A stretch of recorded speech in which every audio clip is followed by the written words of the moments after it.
treatment meted out to the family of Indian national Kulbhushan Jadhav in Pakistan recently has come under heavy criticism from the Indian government. In fact, External Affairs Minister Sushma Swaraj will be making a statement on what India has termed as intimidation of Jadhav's wife and mother while allowing a meeting on humanitarian grounds. Jadhav has been arrested by Pakistan on claims that he is an Indian spy.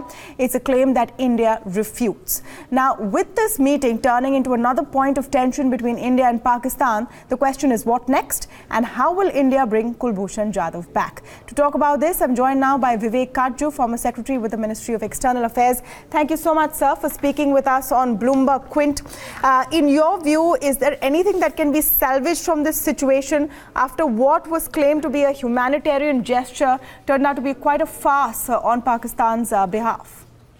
Well, I'm convinced that Pakistan's entire attempt through this exercise was to again project before the international community that Jadhav is involved in terrorism and that India, therefore, is a state sponsor of terrorism.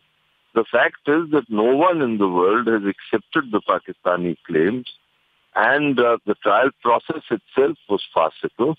Therefore, this has been yet another crude attempt on the part of the Pakistanis to seek their objective and seek its fulfillment. The treatment meted out was despicable. But it is not surprising because this is the way the Pakistanis behave.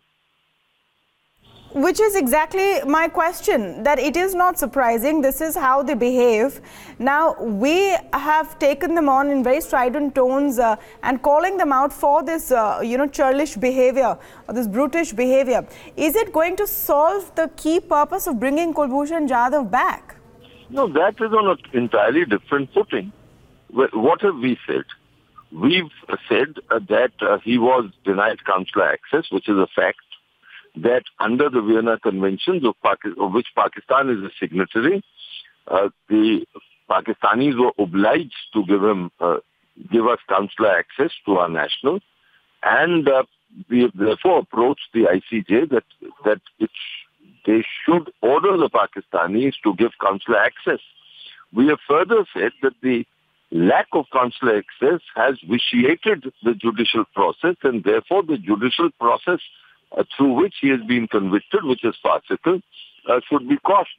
Now, as far as the first point is concerned, I think we have a good chance, based on the reading of the statute itself, and on the fact that it has universal jurisdiction, that the court will come to a conclusion that India was unjustifiably denied consular access.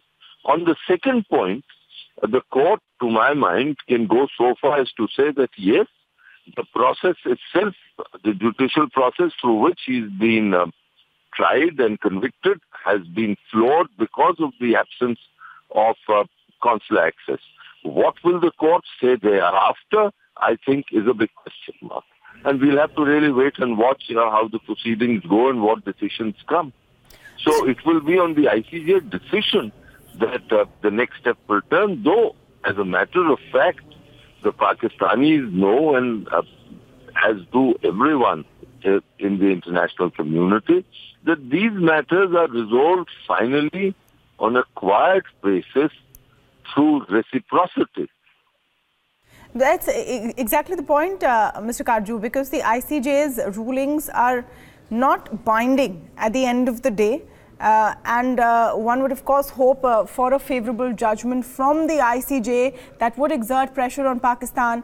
Is there any diplomatic measure now in this regard, or are we now completely dependent on the ICJ as far as Mr. Jadhav is concerned? No, I think, as I said, in normal cases,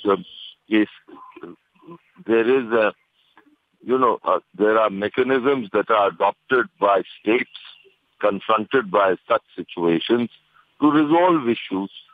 The problem is that the Pakistanis thought that they had an opportunity to really counter India's charge that Pakistan is a state sponsor of terrorism, which is a fact, but counter it by saying that, look, if we are doing it, then the Indians are also doing it. The Indians are also guilty.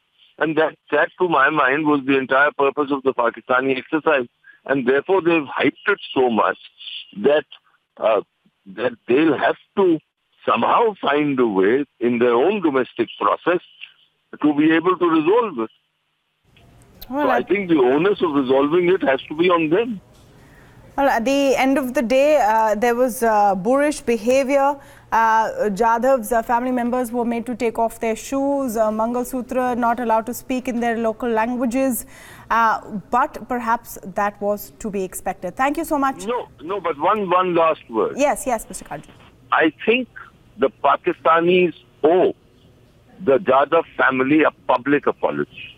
Because I think the fact that a Hindu married woman was asked to take off her Mangal Sutra, her bindi, her bangles, which are all, if you permit me to say in Hindi, ये सुहाग की चीजें होती.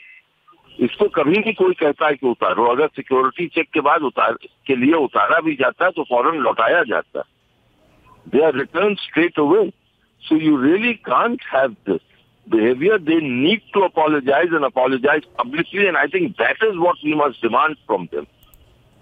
That perhaps is a demand that will be made in Parliament tomorrow when External Affairs Minister Sushma Swaraj speaks on the issue. Thank you so much, Vivek Katju, for speaking with us. That's all the time we have this evening on Primetime Debate. Thanks so much for joining us.